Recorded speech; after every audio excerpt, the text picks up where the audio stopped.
So, we'll be learning about the cats like the felines and melinks? Ruby asked. Yes.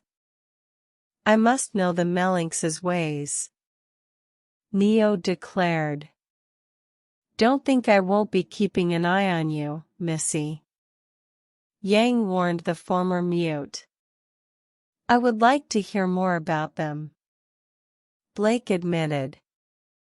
Well, your wish shall be granted. And prepare yourself, for now we have a new narrator. The other one, who we'll call Rage from here on, hasn't done a video about them. Katana explained, everyone surprised, but open to the idea of a new narrator, settling in their seats, ready to watch. A strange symbol suddenly appeared from the darkness, a large neon yellow triangle with a circle in the middle of it, for smaller triangles below it, the name Strawfoot appearing below it. All this was accompanied by mysterious, but calming music. This new world we inhabit can be a strange and terrifying place to call home.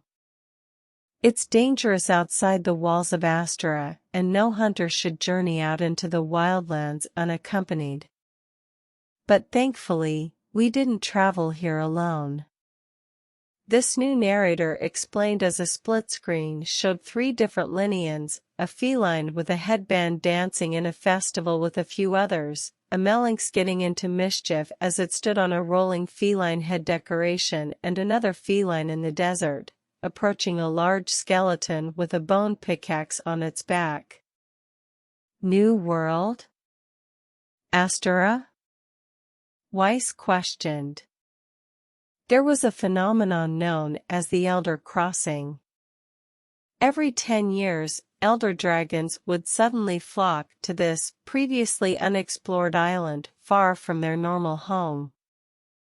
Hunters wanted to know why, so they started the commission to follow the elder dragons and find out why they were making this journey. So, they came to this new world, but obviously, traveling back and forth between 2 landmasses by sea was costly and inefficient, so they had to make a stronghold in the new world, which they called Astera. Katana explained. That's awesome. Discovering whole new islands and landmasses. Going deep into dangerous, unexplored wilderness. That's totally what I want to do as a huntress. Yang cheered. That feline at the party and that melinx looked like they were having a good time.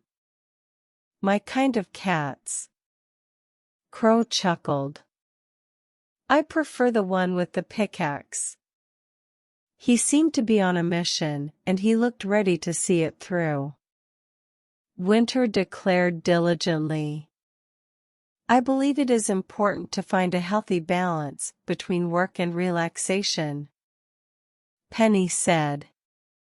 She's right, Winter. The mission is always important, but you have to slow down some time. I give you leaves and off-duty time for a reason. We saw the effects of being without that in the future. And I never want to see those effects again. Ironwood told his specialists, shivering at the thought of the dictator he would have become without the ice demon. A white background was then shown with images of 3 hunters on the screen. The one to the left was an absolute juggernaut in bone-plated armor with fur around the edges.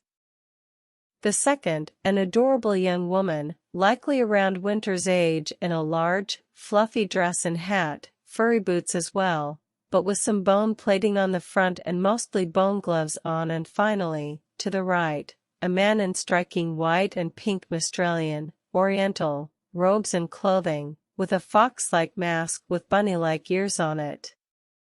Whoa! That armor looks so cool! Ruby cried out excitedly, bouncing in her seat. I admit, I like the white and pink one.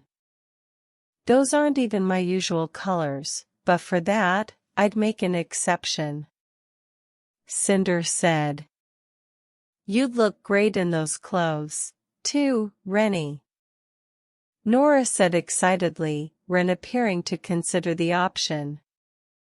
Coco whistled. Nice.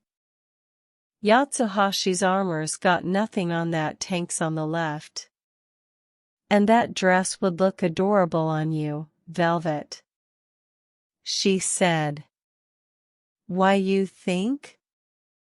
Velvet said, blushing a bit. Maybe if I'd had armor like that, I wouldn't be half made of metal today. Ironwood noted, Crow handing the general his old flask, who accepted it with a nod and took a swig. Behind every great hunter is a loyal Palico. The narrator declared as the image of 3 felines appeared in front of the hunters, a traditional knight-looking one in front of the tank-like hunter, one that looked like a mailman in front of the girl and one that looked like some kind of princess knight in front of the strikingly dressed hunter. But what exactly are these strange, bipedal cat creatures? And what is their relationship to the Hunters Guild? My name is Strawfoot, and these are the Linians.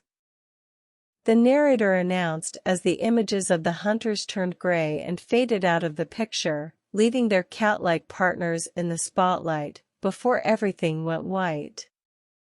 They look adorable, Pyrrha said. And super cool at the same time. I'd totally bring those cats into battle with me. Except maybe that mailman one. John said. Hey, you never know. He could have letters of doom. Or worse. A jury duty summons. Neo said darkly, the adults actually shivering at the thought. So, Ben. I'm assuming a Palico is one of these Linians? Glinda asked. All shall be revealed. Katana assured her. A large book was then shown on a table, titled Strawfoot's Monstrous Compilation. There are 5 known species of Linians recorded in the history of our world. These are felines, melinxes, grimalkines, shakalaka and uruki. Strawfoot explained as a white background was shown again, an image of each creature he explained was shown, a white and tan feline, a black and white melinx, multicolored grimalkines, the masked shakalaka and the primate-like uruki. 1. Impressive. There were certainly more than I was expecting at first. But cats come in a variety of breeds and species, so it shouldn't be too surprising. Ojpin said. And they seem to vary greatly in terms of culture and behavior. Ren noted. Makes sense. Dogs are all basically the same, but cats actually have minds and personality. Blake said with a smirk, causing Zvi to bark indignantly. You did not just say that. You've brought a war upon yourself, Blake Belladonna. RWBY cried out.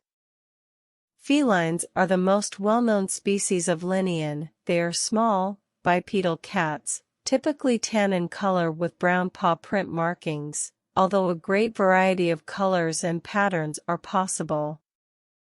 Strawfoot explained as a blue feline was seen blowing on a horn, a strange green energy swirling around and rejuvenating its hunting partner. Originally, they lived only in the wilds of the Old World, in primitive hunter-gatherer tribes.